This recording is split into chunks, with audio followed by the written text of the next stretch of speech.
அனைத்து ஆசிரியர் நண்பர்களுக்கும் வணக்கம். சென்ற வகுப்புல நம்ம 7ஆம் வகுப்பு முடிய 3 பருவத்திற்குரிய எண்கள் தொடர்பான கருத்துக்களையும், அதில் இடம்பெற்ற தசம எண்கள் தொடர்பான அதன் இட மதிப்பு தொடர்பான செய்திகளையும் பார்த்தோம். இன்றைய வகுப்பு எண்களின் தொடர்ச்சி 8ஆம் வகுப்பு. 8ஆம் வகுப்புல ஒரே ஒரு பாடம் மட்டும் தான் கொடுத்துருக்காங்க. புத்தகம் முழு புத்தகம். அதனால எண்கள் தொடர்பான அனைத்து கருத்துக்களையும் இன்றைக்கு நம்ம இந்த வகுப்புல பார்ப்போம். எண்ணியல் தொடர்பான வினாக்கள் தான் நம்ம அதிகபட்சமா ஒரு 4 to 5 வினாக்கள் வரை கேட்கிறாங்க. ஏன்னா எண்ணியல் அப்படிங்கிறது 6ஆம் வகுப்புல 3 பாடங்கள் இருக்கு, 7ஆம் வகுப்புல 3 பாடம் இருக்கு, 8ஆம் வகுப்புல ஒரு பாடம் இருக்கு, 9ஆம் வகுப்பு 10ஆம் வகுப்பு தொடர்ச்சியா போகுது. தாள் 1 எழுதக்கூடிய அனைத்து ஆசிரியர்களும் கண்டிப்பா 8ஆம் வகுப்பு வரைக்கும் உள்ள கணிதத்தை கண்டிப்பாக தெரிந்து கொள்ள வேண்டும். இப்ப இதுல எண்கள் தொடர்பா என்ன கொடுத்திருக்காங்க அப்படின்னா, எண்கள் நம்ம ஏற்கனவே இயல் எண்கள், முழு எண்கள், முழுக்கள், அதனுடைய 4 அடிப்படை செயல்பாடுகளை நம்ம தெரிஞ்சுக்கிட்டோம். 8ஆம் வகுப்புல விகிதமுறு எண்கள் தொடர்பான கணக்குகள் கொடுத்திருக்காங்க. அப்ப விகிதமுறு எண்கள்னா என்ன, அதனுடைய 4 அடிப்படை செயல்பாடுகள், அது தொடர்பான பண்புகள், வர்க்கம், வர்க்கமூலம், கணம், கணமூலம், எண்களை எப்படி அறிவியல் குறியீட்டு முறையில் எழுதுறது, அறிவியல் குறியீட்டு முறையில் கொடுத்திருந்தா எப்படி சாதாரண முறையில் எழுதுறது, திட்ட வடிவத்தை எழுதுறது அப்படிங்கிறத பற்றிய அனைத்து கருத்துக்களையும் இன்றைய வகுப்புல நம்ம தெரிஞ்சுக்க போறோம். சென்ற டெட்லேட் இதுல இருந்து சில வினாக்கள் நம்ம கேட்டிருக்காங்க. அப்ப முதல்ல எண்கள் அறிமுகம்னு கொடுத்திருக்காங்க. நமக்கு ஏற்கனவே தெரியும், இயல் எண்கள் தெரியும். 1, 2, 3 அதுல ஆரம்பிக்கக்கூடிய எண்கள் இயல் எண்கள். அதோட 0 சேர்ந்ததுன்னா 0த்தில் ஆரம்பிக்கக்கூடிய எண்கள் முழு எண்கள். அதற்கு பிறகு அதோட குறை எண்கள் சேர்த்தது முழுக்கள். அப்ப முழுக்கள் அது தொடர்பான 4 அடிப்படை செயல்பாடுகளையும் 7ஆம் வகுப்புலயே நம்ம தெரிஞ்சுக்கிட்டோம். இப்ப அடுத்தது 8ஆம் வகுப்புல விகிதமுறு எண்கள், அதற்கான கருத்துக்களை கொடுத்திருக்காங்க. விகிதமுறு எண்கள்லாம் என்ன, அது எப்படி இருக்கும், அதனுடைய பண்பு என்ன, எதையெல்லாம் விகிதமுறு எண் நம்ம சொல்றோம், அதை எப்படி எண்கோட்ல குறிக்கிறது, இல்ல எண்கோட்ல ஒரு நம்பரை சொல்லிட்டு அதனை குறிக்கக்கூடிய விகிதமுறு எண் என்ன, இது தொடர்பான வினாக்கள் தான் இந்த பாடத்தலைப்புல கொடுத்திருக்காங்க. விகிதமுறு எண்கள் அதுக்கான விளக்கம் கொடுத்திருக்காங்க.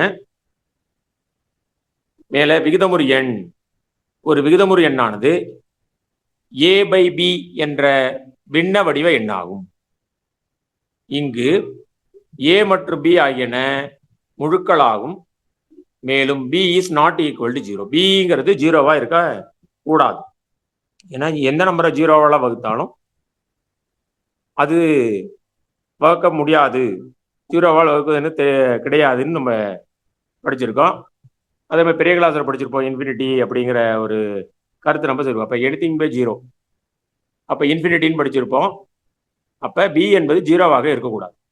ஏயும் பி என்னவா இருக்கணும், முழுக்களா இருக்கணும். முழுக்கள்லாம் குறை எண்களும் உண்டு, மிக எண்களும் உண்டு. 0 பி கண்டிப்பா 0வா இருக்கணும். அப்போ ஏ 0வா இருக்கலாமா, கண்டிப்பா இருக்கலாம். இப்போ கண்டிஷனோட நம்ம கேட்கலாம், a/b A is equal to 0ன்னு கொடுத்துருந்தா அது விகிதமுறு எண். இங்க பி தான் 0வா இருக்கக்கூடாது, ஏ 0வா இருக்கலாம். இப்போ ஏ 0/1 அப்படின்னா விட 0, 0/5 அப்படின்னா விட 0. அதனால 0 ஏ 0வா இருக்கலாம், பி தான் 0வா இருக்கக்கூடாது. அதை நம்ம நினைவில் வச்சுக்கிறோம். அடுத்து நினைவு கூறுதல், ஏற்கனவே சென்ற 6ஆம் வகுப்புல படித்தவர் பின்னம் தொடர்பான கணக்குகளை கொடுத்துருக்காங்க. எது தகு பின்னம், சமான பின்னம், எது பெரியது எது சிறியது, பின்னங்களை எப்படி கூட்டுறது, ஒரு பின்னத்தை எப்படி பின்னத்தால வகுக்கிறது, கட்டங்களை சமான பின்னம் சொல்லி எப்படி அதனுடைய நிறைவு செய்யறது, இது எல்லாம் நம்ம ஏற்கனவே 6ஆம் வகுப்புலையும் படிச்சிருக்கோம், 7ஆம் வகுப்புலையும் பார்த்துட்டோம். அது தொடர்பான நினைவூட்டல் தான் இந்த கொடுத்துருக்காங்க. கீழே நம்ம குறிப்புக்கு போயிடும். விகிதம், இரு வெவ்வேறு பொருட்களின் அளவீட்டின் ஒப்பீடு விகிதம் என்று கூறுகிறோம். விகிதம் அப்படின்னா ஈஸ்ட் வச்சு எழுதுவோம், 1:20 அப்படின்னா விகிதத்தை நம்ம என்ன எழுதுவோம், பின்னமா எழுதுவோம். 1:20 சொன்னா 1/20 அப்படின்னு எழுதலாம். எதனாலதான் பின்ன வடிவில் உள்ள எண்கள் விகிதமுறு எண்கள் என அழைக்கப்படுகின்றன விளக்கம் கொடுத்தது. எண்கோட்டின் மீது விகிதமுறு எண்களை குறித்தல். நம்மளுக்கு முழு எண்கள், முழுக்கள், இயல் எண்களை எண்கோட்ல ஈஸியா நம்ம குறிச்சிருவோம். இப்ப விகிதமுறு எண்கள் எப்படி இருக்கும், அங்க பார்த்தோம்னா -3/2, -3/4 3/4 3 நம்பரை ஒரு என்கோட்ல குறிச்சு காட்டியிருக்காங்க. இதுல இருந்து நமக்கு எப்படி வினாக்கள் கேட்பாங்க அப்படின்னா, ஒரு விகிதமுறை எண்ணை கொடுத்துட்டு இந்த விகிதமுறை எண் எந்த இரு முழுக்களுக்கு இடையே அமையும் அப்படிங்கிற ஒரு வினா கேட்டிருக்காங்க. அது நம்ம கண்டுபிடிப்பதற்கு முதல்ல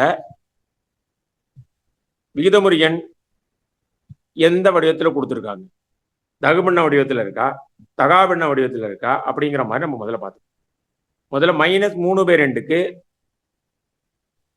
இங்க விளக்கம் கொடுத்துருக்காங்க. -3/2 நான் கலப்பு பின்னமா மாத்தினேன்னா -1 1/2 கலப்பு பின்னமா மாற்றுவது என்பது நம்ம 6ஆம் வகுப்புலயே நம்ம ஏற்கனவே பார்த்துட்டோம். தகா பின்னத்தை கலப்பு பின்னமா மாற்ற 3 2ஆல வகுத்தேன், 1 2 2 மீதம் 1. இப்போ -1 1/2. அப்ப அந்த -1 1/2ங்கிற நம்பர் யாருக்கு யாருக்கு இடையில இருக்கும்? -1க்கும் -2க்கும் இடையில. அதுதான் அவர் எழுதியிருக்காரு. -3/2 ஆனது -1 மற்றும் -2க்கு இடையில் உள்ளது. அப்ப -3/4 எங்க இருக்கும்? -3/4 எங்க இருக்கும்னா 0க்கும் -1க்கும் இடையில. அப்ப 3/4 அப்படிங்கிறது இது ஒரு தகுபின்னம் குறையெண்ணா இருக்கிறதுனால -3/4ங்கிறது 0க்கும் -1க்கும் இடையிலையும், +3/4 சொன்னதுனால 0க்கும் +1க்கும் இடையிலையும் இருக்கும் அப்படிங்கிறத நம்ம தெரிஞ்சுக்கிறோம். பிறகு பயிற்சி கணக்குகள் போடும்போது அதை பற்றி நம்ம தெரிஞ்சுக்கிறோம். இப்போ விகிதமுறை எண்களை எண்கோட்டில் குறிக்கிறதுக்கு ஒரு எண் கொடுத்துட்டு ஒரு விகிதமுறை எண் கொடுத்துட்டு இந்த விகிதமுறை எண்ணானது எந்த இரு முழுக்களுக்கு இடையே அமையும் அப்படின்னு ஒரு வினா நம்மள கேட்கலாம். இது ஒரு எளிமையான கணக்கு தான். சற்று புரிந்து கொண்டோம்னா உடனே விடை எழுதிடலாம். இல்லை அப்படின்னா நமக்கு ஒரு குழப்பவது போல நமக்கு தோணும். அடுத்தது விகிதமுறை எண்களை தசம எண்ணாக மாற்றுதல். இது நம்ம பின்னத்தை தசம எண்ணாக மாற்றுதல் அப்படிங்கிற தலைப்புல ஏற்கனவே நம்ம 7ஆம் வகுப்புல நம்ம தெரிஞ்சுக்கிட்டோம். விகிதமுறை எண்களை பின்னத்தை தசம எண்ணாக மாற்ற என்ன செய்ய போறோம்? மேல உள்ள எண்ணை கீழே உள்ள எண்ணால வகுத்து போடுவோம். அப்படி இல்லைன்னா பகுதியை 10 அடுக்குகளாக 10ஆகவோ 100ஆகவோ 1000ஆகவோ எதா சுலபமா மாற்ற முடியுமோ மாற்றி தசம புள்ளியிட்டு எழுதுவோம். அதுக்கு மிக சுலபமான வழி மேல உள்ள பகுதியை தொகுதியால வகுத்து தசம புள்ளியிட்டு எழுதுவது. இங்க தசம எண்ணாக எழுதுவதற்கு எடுத்துக்காட்டு கணக்குகள் கொடுத்துருக்காங்க. 1/4 அது ஈக்குவல் டு 25/100ன்னு எழுதியிருக்காரு. மேலே இங்கே 25ஆல பெருக்கியிருக்காங்க. அப்ப 1/4ங்கிறத 25/100 100ன்னு மாத்தனால புள்ளிக்கு பிறகு இரு தசமம் இடம் பெறணும். அதனால 0.25 எழுதியிருக்காங்க. அடுத்து 1 3/20ங்கிற கலப்பு பின்னத்தை தகாபின்னமா மாத்தி கீழே உள்ள பகுதியை 20 5ஆல பெருக்குனா 100, 23 5ஆல பெருக்குனா 115, கீழே 100ன்னு இருக்கிறதுனால புள்ளிக்கு பிறகு 2 தசமங்கள் இடம்பெற வேண்டும். அதனால 1.15 அப்படின்னு எழுதியிருக்காங்க. அடுத்து நான்காவது கணக்கு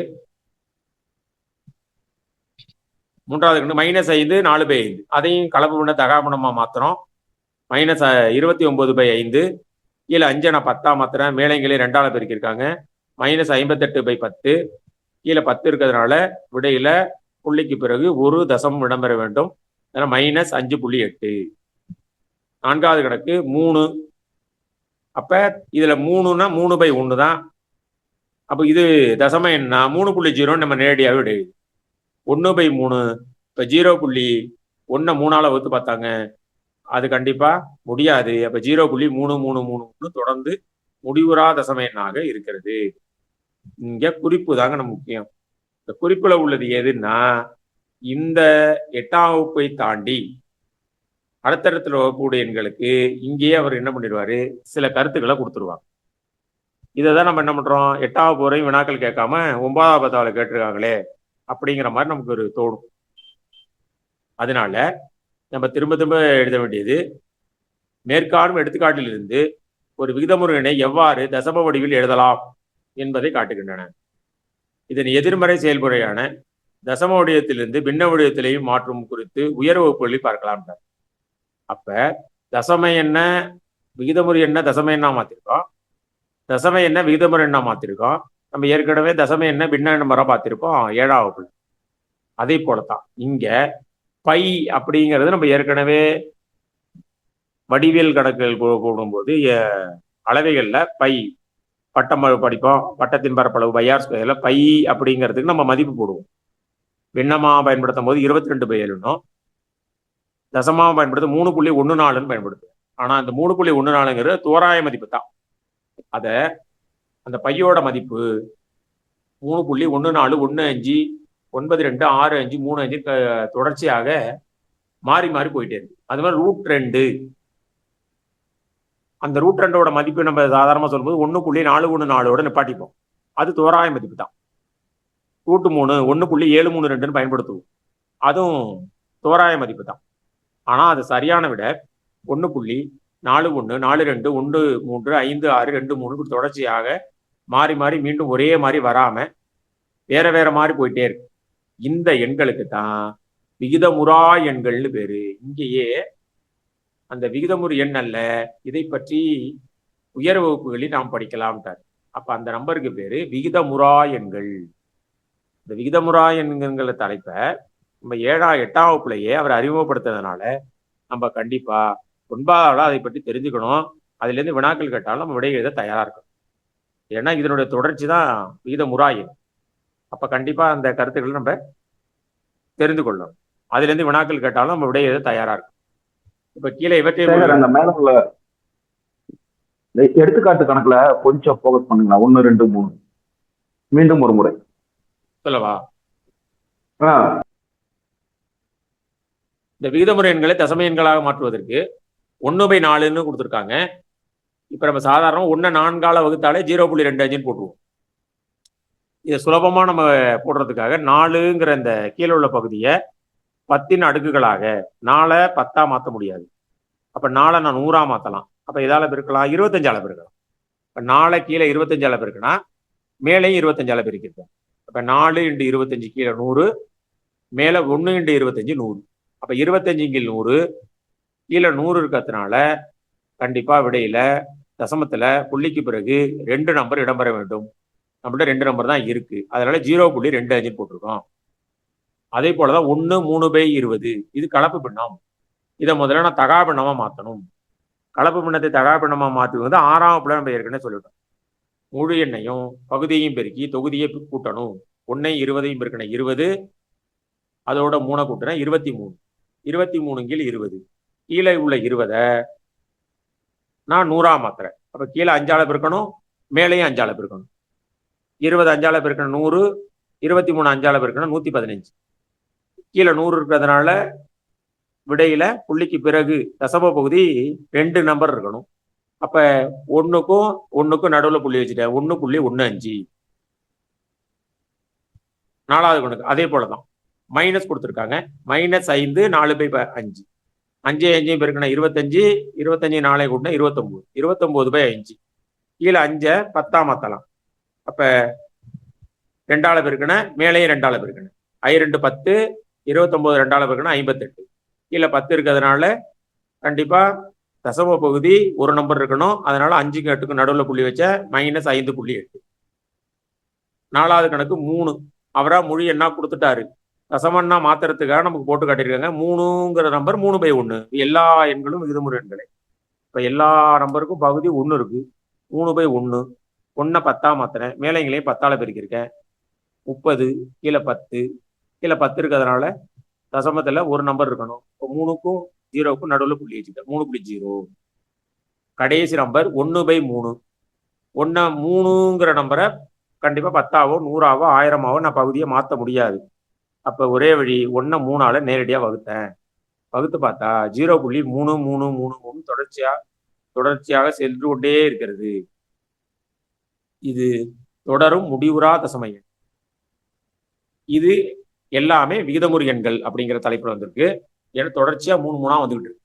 அது கீழே உள்ளது விகிதமுறா எண்ணுங்கிற தலைப்பு. விகிதமுறாங்கிற வார்த்தையை அவர் சொல்லாம இது விகிதமுறு எண்கள் அல்ல, அப்ப அது விகிதமுறா எண், அதை பற்றி நீங்க உயர் வகுப்புல படிப்பீங்க அப்படின்னு சொல்லி அதோட ஒரு கருத்தை எழுதி நிப்பாட்டிட்டாங்க. கீழே தசம எண்ணாக மாற்றுக்கு நமக்கு கணக்கு கொடுத்துருக்காங்க. 4/5ன்னு கொடுத்துருக்காங்க. 4/5 அப்படின்னா கீழே மேலைங்களையும் 2ஆல பெருக்குவேன், 8/10. அப்ப விட 0.8. 6/25 கொடுத்துருக்காங்க. மேலைகளையும் 4ஆல் பெருக்குவேன், 24/100, அப்போ 0.24. இங்க அவங்களே கொடுத்துட்டாங்க 1000. அப்போ விட நேரடியாக விட எழுதிடுவேன். கீழே 1000 இருக்கிறதுனால மேலே 486, தசமத்தில் 3 நம்பர் இருக்கணும், 0.486. 1/9, 9 மாற்ற முடியாது. அப்போ 9 9ஆல் வகுக்கணும். வகுத்து போட்டோம்னா விட வந்துடும், 1010 வரும். அடுத்து 3 1/4, 12 1 13, 13/4, 4ங்கிறதுனால 25ஆல் பெருக்கி 100ஆ மாற்றி 5ன்னு வந்திருக்கு. 2 5 10 3 13, 13/5, 5னா கீழே உள்ளதை 10ஆ மாற்றி தசம புள்ளி ஈஸியாக வச்சிடலாம். ரைட். அடுத்தது மிகை மற்றும் குறை விகிதமுறை எண்கள் நமக்கு தெரியும். மிகை எண்ணுன்னு இருந்தால் மேலே உள்ள நம்பரும் கீழே உள்ள நம்பரும் ஒரே குறியா இருக்கணும். மேலையும் மைனஸ் கீழையும் மைனஸ் இருந்தால் அது ப்ளஸ் ஆகிடும். அப்போ அது மிகை விகிதமுறை எண். குறை ஏதோ ஒரு இடத்துல நமக்கு மைனஸ் நம்பர் இருக்கும், அதான் கொடுத்துருக்காங்க.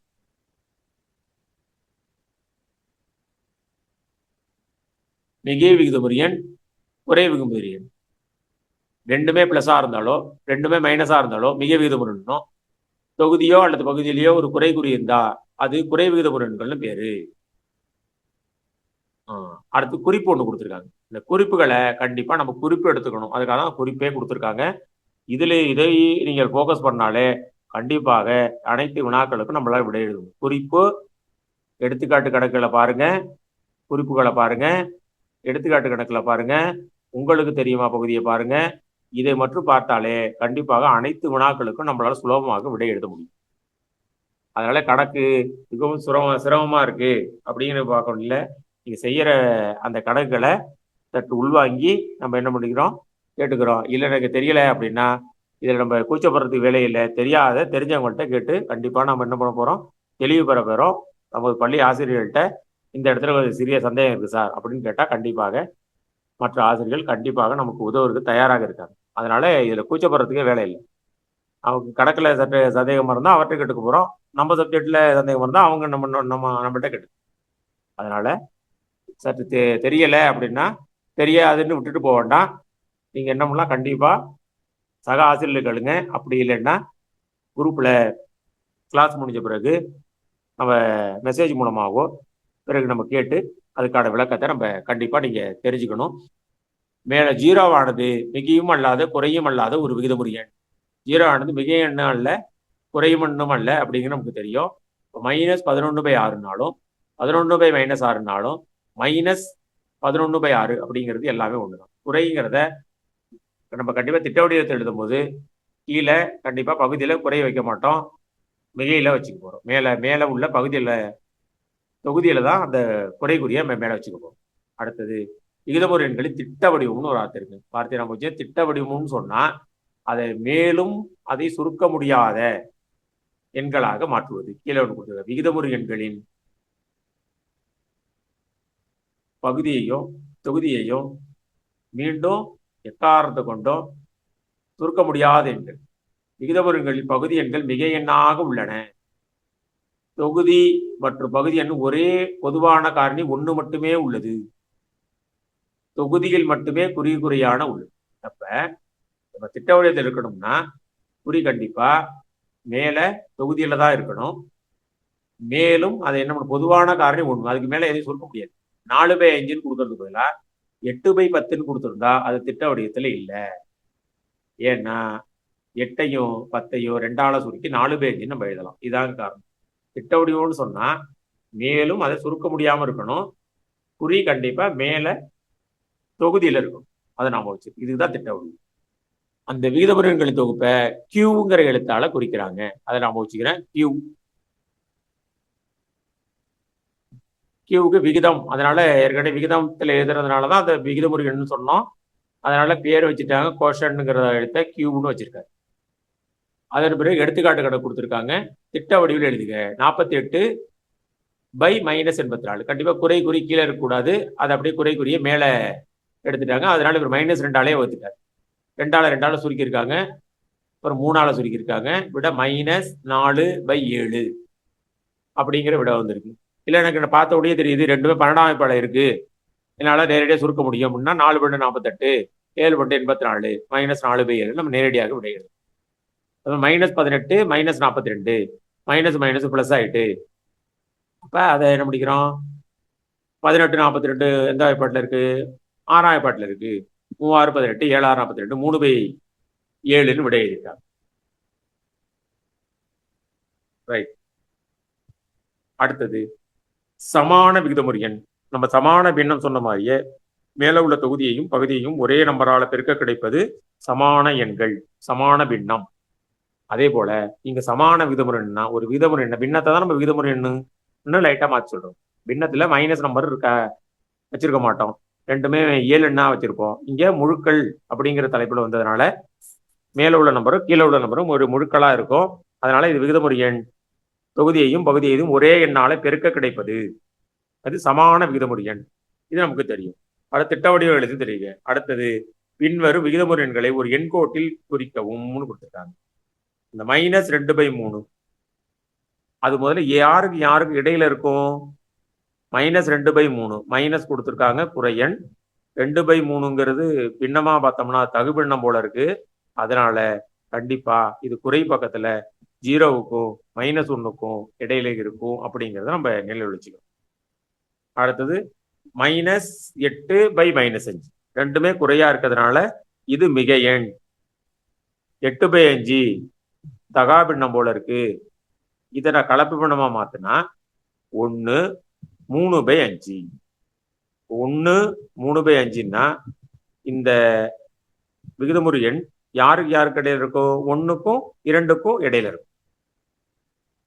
5/-4. அப்ப இது குறை எண், குறை விகிதமுறு எண். ஆனா தகா பின்னம் போல இருக்கு. அப்ப 5 4ஆல வகுக்க முடியும். மற்ற என்ன வரும்? -1 1/4. அப்ப இந்த விகிதமுறை யார் யாருக்கு இடையில இருக்கும்? -1க்கும் -2க்கும் இடையில இருக்கும் அப்படிங்கிறத நிலையில் வச்சுக்கலாம். அடுத்தது விகிதமுறு எண்களை ஒப்பிடுதல். ஒப்பிடுதல் எது பெரியது எது சிறியதுன்னு கண்டுபிடிக்க நம்ம ஒரே பகுதியா மாத்தணும். அதுக்கு சுலபமான வழி குறுக்கு பெருக்கல் மூலம் ஈஸியா நம்ம ஒப்பிட போறோம். அப்ப 5/17 -10/19 இதை ஒப்பிடுறதுக்கு எனக்கு குறிய பார்த்தாலே போதும். இது பிளஸ் நம்பரா இருக்கு, இன்னொன்று மைனஸ் நம்பரா இருக்குன்னா கண்டிப்பா பிளஸ் நம்பர் தான் பெருசுன்னு உடனே விட எழுதுவேன். அடுத்த கணக்கு 1/3 4/3. கீழே உள்ள பகுதி ரெண்டும் ஒன்னா இருந்தா நான் உடனே விட எழுதுருவேன், 4/3 தான் பெரியதுன்னு. வேற வேற பகுதி இருந்தா 3/4 5/6. இதுக்கு நான் மீசி மாலை எடுத்து அங்க விட கண்டுபிடிக்கிறதுக்கு நேரம் அதிகமாகும். அப்ப இதை பார்த்த உடனே விட எழுத நம்ம ஏற்கனவே சின்ன 7ஆம் வகுப்புல இதை எப்படி ஈஸியாக குறுக்க பெருக்கி அதனுடைய பெரிய சிறியதை கண்டுபிடிக்க சொல்லிட்டோம். இப்ப இதை கண்டுபிடிப்பது 3/4 பெரியதா 5/6 பெரியதாகிறதுக்கு 5/6ங்கிற உள்ள கீழே உள்ள 6ங்கிற பகுதியானது முத பின்னத்தினுடைய இல்ல முத விகிதமுறையினுடைய தொகுதியை பெருக்கும். 3 6 18. முதல் நம்பருடைய பகுதியானது 2வது நம்பருடைய தொகுதியை பெருக்கும். 5 4 20. இப்போ முதல் நம்பருக்கு என்ன வந்தது? 18. 2வது நம்பர் என்ன வந்து 20. அப்ப எது பெரியது? 20 தான் பெரியது. அப்ப 5/6 என்பது பெரியது அப்படின்னு உடனே விட சொல்லலாம். மீண்டும் சொல்றேன், இதுல மீசிமா கண்டுபிடிச்சு பெருக்கி போடணும் அவசியம் இல்லை. நமக்கு கேள்வி என்ன? 3/4 5/4 இவற்றில் பெரியது எது? இதான் கேள்வி கேட்டிருப்பாங்க. கண்டிப்பா 3/4 ஒரு இடத்துல இருக்கும், 5/6 ஒரு இடத்துல இருக்கும்.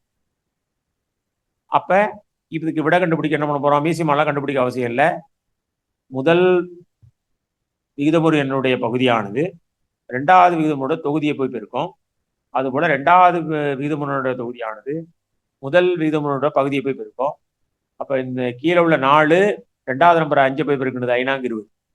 2வது நம்பர் உள்ள 6 முதல் நம்பருடைய மேல உள்ள 3 போய் பெருக்குது 3 6 18. முதல் நம்பர் 18 வருது, 2வது நம்பர் 20 வருது. அப்ப 2வது உள்ள 20 தான் பெரியது. அதனால 2வது உள்ள விகிதமுறை பெரியதுங்கிறத நம்ம சுலபமா கண்டுபிடிக்க முடியும். அடுத்து ஏறுவரிசை இறங்குவரிசை அதே மெத்தடில் நம்ம இவ்வளவு பெரிய கணக்குகள் கேட்பதற்கு வாய்ப்புகள் குறைவு. அடுத்தது 2 விகிதமுறை எண் கொண்டு கொடுத்துட்டு 2 விகிதமுறை எண்களுக்கு இடையே ஒரு விகிதமுறை எண் காண்க. அப்ப கொடுக்கப்பட்ட இரு விகிதமுறை எண்களுக்கு இடையே எத்தனை விகிதமுறை எண்கள் இருக்குன்னு கேட்டா எண்ணற்ற விகிதமுறை எண்கள் இருக்கும். நம்ம எத்தனை விட வேணாலும் நம்மளால எழுதணும். அதை நாம வச்சுக்கோம். இப்படியோட நம்மளை கேள்வி கேட்கலாம். எல்லாத்தையும் படிச்சுட்டு போவோம், சுலபமான கேள்வி கேட்பாங்க, நம்மளை மாத்தி. அப்ப ஏதாவது 2 விகிதமுறை எண் கொடுத்துட்டு இந்த இரு விகிதமுறை எண்களுக்கு இடையே எத்தனை விகிதமுறு எண்கள் எழுத முடியும்னு கேட்டா எண்ணற்ற விகிதமுறு எண்கள் எத்தனை வேணாலும் எழுதலாம் அப்படிங்கிற ஞாபகம் வச்சுக்கிறேன். அடுத்தது சராசரி முறை. சராசரி முறை அப்படிங்கிற ஒரு கேள்வி கேட்டிருக்காங்க. 1/3, 5/9 ஆகியவற்றுக்கு இடையே ஒரு விகிதமுறு எண்ணை கண்டுபிடி. அப்ப சராசரின்னா நமக்கு தெரியும், 2 நம்பருக்கு சராசரி வேணும்னா 2ஐயும் கூட்டி 2ஆல வகுக்கும். இது நல்ல நம்பர் இல்லை, இது விகிதமுறு எண். இப்போ விகிதமுறு எண் 2ஐயும் கூட்டி 2ஆல வகுத்தது பதிலா 1/2ங்கிற நம்பரால பெருக்கியிருக்கேன். 1/2 இன்ட்டு 1/3 பிளஸ் 5/9 2ஆல வகுக்கிறதுக்கு பதிலாக 1/2ஆல பெருக்கியிருக்கேன். அப்போ 1/3ஐயும் 1/5ஐயும் அவரிடம் மீசிமா எடுத்து கூட்டி காட்டியிருக்காங்க. 8/9 வந்திருக்கு, அது 2ஐயும் பெருக்கியிருக்காங்க. 4/9. அப்போ 1/3க்கும் 5/9க்கு இடையில் 4/9. அதனால இப்ப இரு விகிதமுறு எண்களுக்கு இடையே ஒரு விகிதமுறு எண் கேட்டா நம்ம சராசரி முறையில போடுறேன். அப்ப 2ஐயும் கூட்டி 1/2ஆல பெருக்கிறேன். 1/2 இன்ட்டு a + b. இதுதான் நமக்கு ஃபார்முலா, சராசரி முறை. சராசரி முறை 3/4 மற்றும் 5/6 ஆகியவற்றை ஒப்பிடுகன்னு கேட்டிருக்கு. அவங்க மீசிமாலாம் எடுத்து போடுறதுக்கு நமக்கு நேரம் அதிகமாகும். அதுக்கு பதிலா இதுல எது பெரியதுன்னு கேட்டாலும் சரி, எது சிறியதுன்னு கேட்டாலும் சரி, நம்ம செய்ய வேண்டிய வேலை இதுல முதல்ல உள்ள 3/4, ரெண்டாவது உள்ளது 5/6. இப்ப இதுல நான் எது பெரிய சிறியது கண்டுபிடிக்க முதல் நம்பர் உள்ள மேல உள்ள 3, ரெண்டாவது நம்பர்ல கீழே உள்ள 6. இந்த 6 போய் அங்க 3 போய் குறுக்கு பெருக்கல் செய்யும். இந்த 6 போய் 3ஓட பெருக்கி 3 6 18ன்னு அப்படியே மேல எழுதி மேல 18 வந்திருக்கும். அடுத்தது முதல் நம்பர் உள்ள கீழே உள்ள 4, அங்க மேல உள்ள 5ஓட பெருக்கி 5 20ன்னு வந்துடும். முதல்ல உள்ள நம்பருக்கு தொகுதி 18 வந்திருக்கும். ரெண்டாவது விகிதமுறனுக்கு தொகுதி 20ன்னு வந்திருக்கும். 18 பெரியதா 20 பெரியதா? 20 பெரியது. அப்ப 20 எந்த இருக்கு? ரெண்டாவது இடத்துல இருக்கு. இப்ப ரெண்டாவதா உள்ள 5/6 தான் பெரியது அப்படிங்கிறத நம்ம சுலபமா கண்டுபிடிக்க முடியும். அடுத்தது 2 விகிதமுறைகள் கொடுத்துட்டு குறைந்தது 2 விகிதமுறை எண்கள் கொடுங்க புரியுங்க அப்படின்னு கேட்டா நம்ம குறுக்கு பெருக்கல் முறையில 1 கண்டுபிடிச்சுப்போம். அவர் என்ன பண்ணிட்டாரு, 4க்கும் 5க்கும் ஈஸிமா கண்டுபிடிச்சு 20ன்னு கண்டுபிடிச்சிட்டாங்க. அப்ப ஒரு நம்பர் அப்படின்னா நம்ம ஏற்கனவே குறுக்கு பெருக்கலோ சராசரி முறையோ கண்டுபிடிச்சு உடனே போட்டுருவேன். அப்படி இல்லை 2 நம்பர் 3 நம்பர் கேட்குறாங்க அப்படின்னா நம்ம மீசிமா கண்டுபிடிச்சி அதை சரி பண்ணி அதுக்கு இடைப்பட்ட நம்பரை எடுத்து எழுதி போட முடியும். இது 2 மீசிமா கண்டுபிடிச்சாங்க. 20 முதல் நம்பர் பெருக்கினாங்க -15/20, ரெண்டாவது நம்பர் -8/20, -15க்கும் -10க்கும் இடையில -14/20, 13/20, -12/20, 11/20 நிறைய எண்கள் இருக்கு அப்படிங்கிறத நமக்கு சுட்டி காட்டியிருக்காங்க. அது தொடர்பான பயிற்சி கணக்குகள் கொடுத்திருக்காங்க. கீழே இந்த குறிப்பு கொடுத்திருக்காங்க. -7/11, -5/-9 ஆகிய விகிதங்களுக்கு இடையே பல விகிதமுறன்களை நாம் விரைவாக காணலாம். அதுக்கு தான் அந்த குறுக்கு பெருக்கல் மெத்தட் போட்டிருக்காரு. 9/-7 பெருக்கி இருக்கு, 11/-55 பெருக்கி இருக்கு. முதல் நம்பர் -63, ரெண்டாவது நம்பர் -55 வரும். இடைப்பட்ட எத்தனை விகிதம் வேணாலும் நம்மளால எழுத முடியும். கீழே 11/99 வரும் அப்படின்னு அவங்க விளக்கம் கொடுத்துருக்காங்க. இந்த குறிப்புகளை பார்த்துக்கணும். அடுத்தது இந்த பயிற்சி கணக்குல பாக்குறேன். இந்த மாதிரி கணக்குல தான் நம்மள -19/45 எந்த 2 விகிதமுறு எண்களுக்கு இடையே அமையும். அப்ப முதல்ல 19/5ங்கிறத கலப்பு தகாபின்னத்தை கலப்பு பின்னமா மாத்துறது போல 19 5ஆல வகுக்கிறேன். 19 5ஆல வகுத்தா 3 5 15, மிச்சம் 4, 4/5, -3 4/5. இப்ப இந்த விகிதமுறை எண் எங்க இருக்கும்? முடிவு என்ன வந்துச்சு? -3 வந்து -3க்கும் -4க்கும் இடையில் அமையும்ங்கிறது நாம. அடுத்தது தசம வடிவத்தில் எழுது அப்படின்னு பண்ணிட்டா மைனஸ் குறி இருந்தா விடையில மைனஸ் வரும். அப்ப கீழே 4 இருக்கு. அப்ப 4 நான் கண்டிப்பா எதால இருக்கணும்? 25ஆல இருக்கணும். 15 25ஆல இருக்கணும் 375, 4 25ஆல இருக்கணும் 100. மேல மைனஸ் இருக்கு -3.75. அடுத்து -8/3 +8/1 என் டேசிலிருந்து சமதலையில் இருக்கும்னா 0லிருந்து சமதலையில் இருக்கும். அடுத்தது விகிதமுரண் கொடுத்திருக்காங்க, திட்ட வடிவம் கேட்டிருக்காங்க. இது தொடர்பான பயிற்சி கணக்கு. இது போல கேள்விகள் தான் கேட்கலாம் சார். எண்கோட்டின் மீது குறியிடப்பட்டுள்ள இடத்தில் அமைந்துள்ள விகிதமுறு எண்ணை காண்க. அப்ப முதல் கேள்வி, இந்த நம்பர் யாருக்கும் யாருக்கும் இடையில இருக்கு? -3க்கும் -4க்கும் நடுவுல இருக்கு. அப்ப இதனுடைய விகிதமுறை எண் என்ன?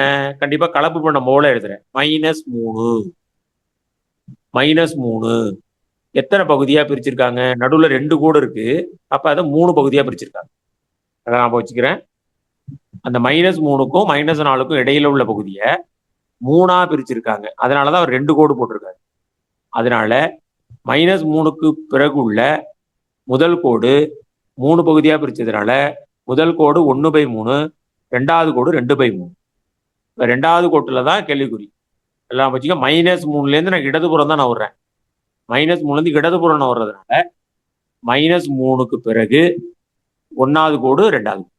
அதனால -3 2/3. -3 2/3.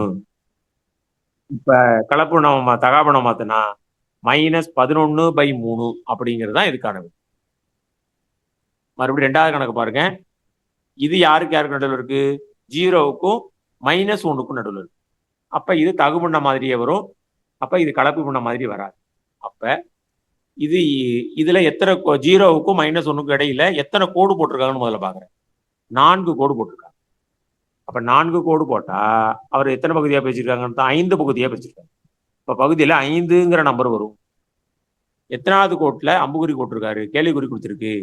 0க்கு பிறகு 2வது கோடு. அதனால விட -2/5 என்று சொல்றேன். 0க்கும் -1க்கும் இடையில கோடு போட்டிருக்காங்க. 4 கோடு போட்டிருக்காங்க. 4 கோடு போட்டா அது 5 பகுதியா பிரிக்கப்பட்டுள்ளது. அதனால 0லேருந்து நான் இடது கை பக்கம் போறேன். இது குறை எண்ணு. அப்ப -2வது கோட்டுல தான் கேள்விக்குறி கொடுத்திருக்காங்க. இப்ப -2/5. அதுதான் அதனால விட. 3வது கேள்வி பாக்குறேன். 1க்கும் 2க்கும் இடையில உள்ள நம்பரை பிரிச்சிருக்காங்க. எத்தனை கோடு போட்டிருக்காங்க? 1க்கும் 2க்கும் நடுவில் 3 கோடு போட்டிருக்காங்க. அப்ப எத்தனை பகுதியா பிரிச்சிருக்காங்க? 4 பகுதியா பிரிச்சிருக்காங்க. அப்ப பகுதியில 4 வரும். இது என்ன யாருக்கு நடுவில்? 1க்கும் 2க்கும் நடுவில். அப்ப 1 எத்தனாவது இடத்துல கோடு போட்டிருக்காது? 3வது இடத்துல கோடு போட்டிருக்காது. 3/4. 1 3/4.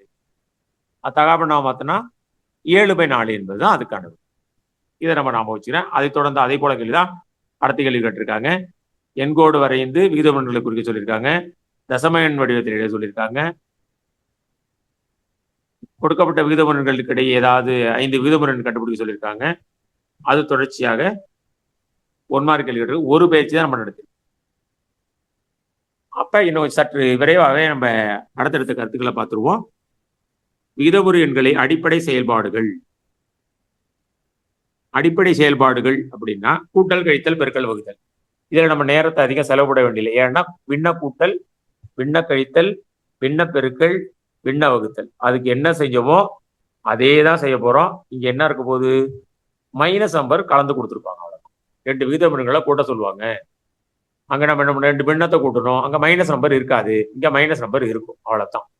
கழித்தல் கணக்கு கொடுத்துருக்காங்க. கூட்டல் நேர்மாறு. கூட்டல் நேர்மாறு வார்த்தையை நம்ம வச்சுக்கிறோம். கூட்டல் நேர்மாறு. -12/17 இருந்து 9/17 கழிக்க. அப்ப கூட்டல் நேர்மாறு எழுதி கூட்டுவேன். 2வது நம்பருடைய 9/7 அதுக்கான கூட்டல் நேர்மாறு -9/7. 9/17 கொடுத்துருக்காங்க. பகுதி 2 சமமா இருக்கு. அதனால -12 -9 குறி 2 ஒன்னா இருந்தா கூட்டி போடணும். இது 7ஆப்ல இருக்கு. 2 முழுக்களை எப்படி கூட்டுவது? 2 குறி ஒன்னா இருந்தா கூட்டிட்டு அதே குறி போடணும். 2 குறி மாறி இருந்தா கழிச்சு போட்டு பெரிய நம்பர் குறி போடணும். அப்ப -12 -9 -21 கீழ் 17. அதே போல அடுத்த கணக்கு -4 5/12 -2 6/11 கழிக்க. கலப்பு உணர்ந்த தகாப்பு நம்ம மாற்றணும். 2வது உள்ள நம்பருடைய கூட்டல் நேர்மாறு எழுதி கூட்டணும். கூட்டும் பொழுது ஒரு 2 மாறி இருந்தா கழிச்சு -93 + 56 வந்திருக்கு. 2 குறியும் மாறி இருக்கு. கூட்டக்கூடாது, கழிக்கணும். 93லேருந்து 56 கழிச்சிருக்காங்க. 37 பெரிய நம்பர் குறி மைனஸ் -37/22 தகாபிண்டமா வந்த மாதிரி இருக்கு. அதனால கலப்பு பிண்டமா மாத்திருக்கோம். -1 15/22 அந்த மெத்தட்ல மாத்திருக்கோம். அடுத்து பெருக்கல் தான் உள்ளதுல ஈஸி. மேல உள்ள பகுதியை பெருக்கி கீழே உள்ள பகுதியை பெருக்கி பகுதியில் போட்டுறோம், தொகுதியை பெருக்கி தொகுதி போட்டுறோம், சுருக்கி போட்டுறோம். எப்ப நம்ம விடை எழுதினாலும் திட்ட வடிவத்தில் எழுதுறேன். அடுத்து பெருக்கல் நேர்மாறு. பெருக்கல் நேர்மாறுன்னா பெருக்கல் தலைகீழின்னு சொல்லலாம். அப்ப பெருக்கல் நேர்மாறு எதுக்கு எழுதுவோம்? வகுத்தல் கணக்குக்கு எழுதுவோம். அப்ப ஒரு இரு விகிதமுறைகளின் பெருக்கல் நேர்மாறு பெருக்கல் பலன் 1 எனில் அவை ஒவ்வொன்றும் மற்றொன்றின் தலைகீழி அல்லது பெருக்கல் நேர்மாறு எனப்படும். அடுத்த ஒரு கேள்வி கேட்டிருக்காங்க. 1 மற்றும் -1 பெருக்கல் நேர்மாறு என்ன? அப்ப 1ஓட பெருக்கல் நேர்மாறு 1, -1 பெருக்கல் நேர்மாறு -1. ஏன்னா ரெண்டையும் பெருக்கினாதான் என்ன வரணும்? 1 வரணும். ஒரு நம்பரோட பெருக்கல் நேர்மாறு பெருக்கினா விட 1 வரணும். அதுக்கான ஒரு சிறு வினா கேட்டிருக்காங்க. இதுல ஏயின் விகிதமுறு எண்ணின் தலைகீழி 1/a. அப்ப 5 பெருக்கல் தலைகீழி 1/5 நமக்கு தெரியும். ஏற்கனவே தலைகீழிங்கிற கான்செப்ட்ல நம்ம ஏற்கனவே 6ஆம் வகுப்புலையும் சொல்லிட்டோம், 7ஆம் வகுப்புலையும் சொல்லிட்டோம். தலைகீழி பெருக்கல் தலைகீழி 4 பெருக்கல் தலைகீழி. அப்ப பின்ன கூட்டல், பின்ன கழித்தல், பின்ன பெருக்கல், பின்ன வகுத்தல் போலயே இங்க விகிதமுறைகளை கூட்டல், விகிதமுறைகளை கழித்தல், விகிதமுறைகளை பெருக்கல், விகிதமுறைகளை வகுத்தலை நம்ம செஞ்சோம் அப்படின்னா எந்த ஒரு குழப்பமும் இருக்காது. வகுத்தல் ரைட். வகுத்தல் என்ன பண்ணும்? பின்னங்களின் தலைகீழ் வகுத்தல் என்ன பண்ணும்? 7/-8 -3/4 வகுக்கணும்னு சொன்னா -7/8 அப்படியே வச்சுக்கிறேன். -3/4 பெருக்க தலைகீழி -4/3 அப்படியே சுருக்கி போட்டுட்டாங்க. 4 4 2 8 மைனஸ் பிளஸ் ஆயிட்டு 7/6 அப்படிங்கிறது விடை எழுதியிருக்காரு. இங்க ஒரு குறிப்பு ஒன்று கொடுத்துருக்காரு. எப்ப குறிப்பு கொடுத்தாலும் கொஞ்சம் அந்த இடத்துல அது உஷாரா இருக்கும். A/B வகுத்தல் C. நம்ம எல்லா வகுத்தல் கணக்கையும் பார்த்துட்டு போவோம். A/B C-ஆல வகுத்தா என்ன கிடைக்கும்? A/BC எப்படி வந்துச்சு? A/B அப்படியே இருக்கு. C-யோட பெருக்கல் தலைகீழி 1/C. அப்ப A/B-யையும் 1/C-யையும் பெருக்கின A-யும் 1-யும் பெருக்கின A, B-C-யையும் பெருக்கின BC. அப்ப அடுத்து A-யையும் BC-யையும் வகுத்தா A அப்படியே இருக்கும். A இன்டு C/Bன்னு மாறி இருக்கும். அப்ப AC/Bன்னு மாறிட்டு அடுத்து A/Bயையும் C/D-யை வகுக்கணும்னா A/B அப்படியே இருக்கு. C/Dங்கிறது தலைகீழ D/Cன்னு மாதிரி பெருக்கும். இப்ப 2 பின்னத்தை வகுக்கணும், 2 விகிதமுறை எண்ணை வகுக்கணும்னா 2வது விகிதமுறையோட பெருக்கல் தலைகீழியால பெருக்கணுங்கிறத நம்ம வகுத்து போட மாட்டோம். பெருக்கல் தலைகீழி எழுதி பெருக்குவேன் அப்படிங்கிறத நாம வச்சுக்கிறோம். அடுத்தது கணக்குகள் கொடுத்துருக்காங்க. அடுத்த 2வது பயிற்சி. இது சாதாரண கூட்டல் கணக்கு கொடுத்துருக்காங்க, பெருக்கல் கணக்கு கொடுத்துருக்காங்க, வகுத்தல் கணக்கு கொடுத்துருக்காங்க. டேஸ் என்ற விகிதமுறை எண்ணுக்கு தலைகீழி கிடையாது. 0க்கு தலைகீழி கிடையாது. -1 பெருக்கல் நேர்மாறு -1 பெருக்கல் நேர்மாறு -1 தான். அதாவது ஏற்கனவே குறிப்புல கொடுத்துருக்காங்க. ரைட். 2வது பயிற்சியில கருத்துக்கள் ஒன்றும் இல்லை. அடுத்தது விகிதமுறை எண்களின் பண்புகள்.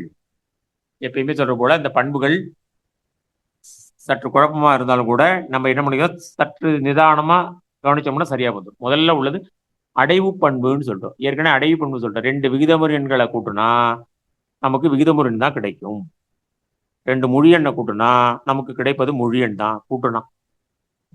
கூட்டும்போது மட்டும்தான் அந்த எந்த பிரச்சனையும் வராது. பெருக்கும் போதும் பிரச்சனை வராது. கழிக்கும் பொழுதோ வகுக்கும் போதும் சற்று நமக்கு குழப்பம் ஏற்படும், மாற்றம் ஏற்படலாம். அதனால அடைவு பண்பு, கூட்டுதலுக்கான அடைவு பண்பு ஏயையும் பியையும் கூட்டினா அப்பயும் ஒரு விகிதமுறை தான் கிடைக்குது. அதனால அடைவு பண்பை நிறைவு செய்கிறதுன்னு போட்டுருக்காரு. அடுத்து பெருக்கலுக்கான அடைவு பண்பு, பெருக்கும் பொழுதும் அந்த அடைவு பண்பு நிறைவு செய்யும் கொடுத்துருக்காங்க. அடுத்தது கூட்டுறலுக்கான பரிமாற்று பண்பு. பரிமாற்றுன்னு சொல்ற இடத்தை மாற்றுவோம். A+B, B+A, A into B, B into A. அதான் AB = BA எழுதுறாரு. நம்ம ஞாபகம் வச்சுக்கிறது பரிமாற்று பண்பை ஞாபகம் வச்சுக்கிறேன். பரிமாற்று பண்புன்னா இடத்தை மாற்றி போடுறது, அதை ஞாபகம் வச்சுக்கிறேன். ரைட். இந்த அட்டவணையை நம்ம கண்டிப்பா புத்தகங்கள்ல வாங்கி கண்டிப்பா பார்த்து தெரிஞ்சுக்கிறோம். இது யாருக்கான அட்டவணை கொடுத்துருக்காங்கன்னா முழுக்களின் மீதான பண்புகளுக்கான அடைவு பண்பு கூட்டல் கழித்தல் பெருக்கல் வகுத்தல் கொடுத்துருக்காங்க.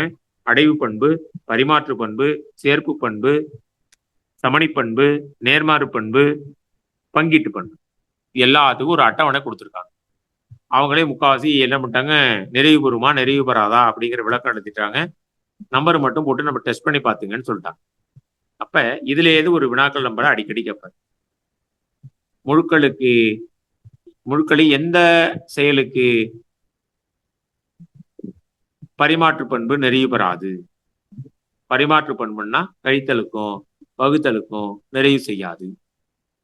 அப்படிங்கிறத நம்ம கண்டிப்பா பார்த்து தெரிஞ்சுக்கணும். அதுல வகுத்தல் அப்படிங்கிற போது எது உண்மையல்ல உண்மையல்ல உண்மையல்லன்னு எல்லாத்துலயும் எழுதிருக்காங்க. பரிமாற்று பண்பு உண்மையல்ல, சேர்ப்பு பண்பு உண்மையல்ல, சமணி பண்பு உண்மையல்ல, நேர்மாறு பண்பு உண்மையல்ல, பங்கீட்டு பண்பு பொருந்தாதுன்ட்டார். முதல்ல உள்ள அடைவு பண்பு மட்டும்தான் இதற்கு அடைவு பண்பு இசட்டில் இல்லைன்ட்டார். ஏ பிளஸ் பி ஆனது இசட்டில் இல்லை, அதனால அங்க அடைவு பண்பும் இல்லை அப்படின்னு சொல்லிட்டார்.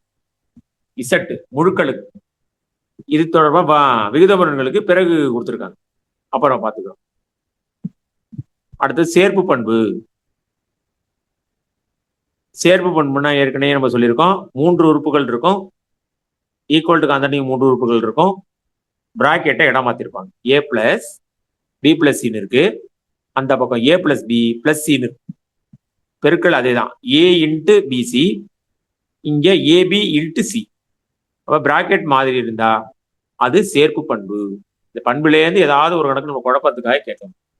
ஒரு கணக்கு மாடல்ல கொடுத்துட்டு இதில் பயன்படுத்தப்பட்டுள்ள பண்பு பரிமாற்று பண்பா, சேர்ப்பு பண்பா, பங்கீட்டு பண்பா அப்படிங்கிற மாதிரி நம்மள வினாக்கள் கேட்பதற்கான வாய்ப்புகள் இருக்கு. அது தொடர்பா கணக்குல பார்த்துக்கணும். கணக்கு போட்டு நிறுவுகன்னு கேட்கறதுக்கான வாய்ப்புகள் இருக்கு. என்ன பண்பு பயன்படுத்திருக்குன்னு தான் கேட்பாரு. அடுத்து சமணி பண்புன்னு ஒன்று கொடுத்துரும். சமணி சொல்லிட்டோம். கூட்டல் சமணினா 0 ஏற்கனவே எழுதியிருக்கேன், குறிப்பு எடுத்திருக்கேன். 6ஆம் வகுப்புலயே இருக்கு, 7ஆம் வகுப்புலயே இருக்கு, இப்போ 8ஆம் வகுப்புலயே இருக்கு. பெருக்கல் சமணின்னு சொன்னா 1. அடுத்து கூட்டல் நேர்மாறு, பெருக்கல் நேர்மாறு. கூட்டல் நேர்மாறுனா குறி மாத்திருப்பாங்க, பெருக்கல் நேர்மாறுனா தலைகீழ போட்டிருப்பாங்க. அவர் பெருக்கல் நேர்மாறு, இன்னொன்னு கூட்டல் நேர்மாறு. கூட்டல் நேர்மாறா 2/5 -2/5 கூட்டி ஈக்குவல் டு 0ன்னு போட்டிருந்தா அது கூட்டல் நேர்மாறு பண்பு. 2/5 5/2 பெருக்கி 1 வர்ற மாதிரி இருந்தான்னா பெருக்கல் நேர்மாறு பண்பு. அப்படிங்கிறத நம்ம நினைவில் வச்சுக்கணும். அது தொடர்பான கணக்குகள் கொடுத்துருக்காங்க. இது நிரூப கணக்குகள் நம்மள கண்டிப்பா சரிபார்க்கறதுக்கான கணக்குகள் கொடுக்கல. இங்க பங்கீட்டு பண்பு கொடுத்துருக்காங்க. A into B plus C. ஏ போய் பியோட பெருக்கும், அப்புறம் ஏ போய் சியோட பெருக்கும். A into B plus A into C. இதை நம்ம ஞாபகம் வச்சுட்டு இது பங்கீட்டு பண்பு. அது தொடர்பான கணக்குகள் கொடுத்துருக்காங்க. இங்க ஒரு ஏற்போட்டும் எண்கள் சொல்லி ஒரு 2 நம்பர் கொடுத்துருக்காங்க. 13/4 கூட்டல் 13/9 13/4 13/9 பெருக்கினாலும் ரெண்டும் ஒரே மாதிரி விடை வரும். அதுபோல இங்கேயும் 169/30 13/15 கூட்டுறதும் 169/30 13/5 வகுக்கிறதும் சமம் அப்படின்னு கொடுத்துருக்காங்க. இது நம்ம நினைவில் வச்சுக்கிறோம். அடுத்து முக்கியமான தலைப்பு வர்க்க எண்கள், வர்க்கம், ஸ்கொயர் நம்பர்ஸ். ஏற்கனவே வர்க்க நம்பர் நம்ம இதுல 20 வரைக்கும் கொடுத்துருக்காங்க. 20 வர்க்கம் 400 வரைக்கும். நம்ம 25 வரைக்கும் 625 வரைக்கும் கண்டிப்பா படிச்சோம். ஏன்னா வர்க்க எண்களை கண்டிப்பா மனப்பாடம் பண்ணிட்டு போனாதான் நம்ம டயத்தை மிச்சப்படுத்தலாம். அதுல இருந்து சில கேள்விகள் கண்டிப்பா நம்மளுக்கு கேட்கறாங்க. ஒரு நம்பரை பிதாகரஸ் தேற்றத்தை பயன்படுத்திப்போம், அது தொடர்பான கணக்குகள் கண்டிப்பா பிதாகரஸ் தேற்றம் இல்லாத கணக்குகளே இல்லை. எந்த கொஸ்டின் எடுத்தாலும் ஏதோ ஒரு சுத்துல அந்த பிதாகரஸ் தேற்றத்தை நம்ம பயன்படுத்துற மாதிரி தான் கணக்குகள் கொடுத்துருக்காங்க. அதனால நம்ம கண்டிப்பா இந்த வர்க்கம் தொடர்பான ஒரு நம்பரை ஸ்கொயர் பண்ணா என்ன வரும் அப்படிங்கிறத நம்ம கண்டிப்பா மனப்பாடம் பண்ணி படிச்சுக்கிறோம். இல்லைன்னா அது பெருக்கி பார்த்து பொழுது நமக்கு நேரம் அதிக செலவாகும். அப்ப இந்த 20 வரைக்கும் அவங்க கொடுத்துருக்காங்க. 20 வரைக்கும் 400 வரைக்கும் கொடுத்துருக்காங்க.